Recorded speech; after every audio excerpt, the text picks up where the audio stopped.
শ্বশুর আব্বা, আপনার মন খারাপ কে? কি হয়েছে আপনার?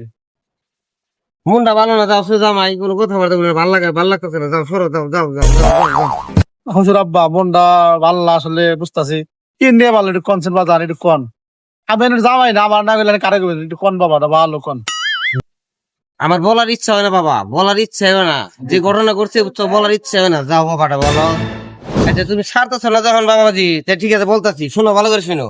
আমার গ্রামে এক সবেদুল্লাহ নামের একটা লোক ছিল বুঝছো, তার ছেলে ছিল তিনটা ছেলেরে বললাম যে সবেদুল্লাহ ভাই অসুস্থ, তাহলে তার চিকিৎসা কেন করো না?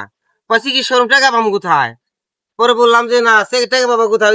20টা গাছ আছে, একটা গাছের দাম 10,000 টাকার হবো, তাহলে 20টা গাছ বিক্রি করে বাবার চিকিৎসা করো। তাক বললো ভাই না, চিকিৎসা করুন কি, বাবা যখন মারা যায় তখন গাছ বিক্রি করে বাবার খরচ করে দিব, এই কথা বলে বুলারা। আসলে আমাদের সমাজে এরকম কিছু লোক আছে, আসলে মানুষ বেঁচে থাকতে কদর করে না, মরার পরে কদর করে। তখন সে মরার পরে মানুষে খরচ করে, মানে মানুষ খাইবো, তাও বাপেরে গাছ দিয়ে চিকিৎসা করবো না। তাহলে এই ধরনের যারা আছেন, তারা আর এই ধরনের কাজ করেন না। বাপ মা বেঁচে থাকতে কদর করতে শিখেন, তাদেরকে একটু বোধন সাধন করেন।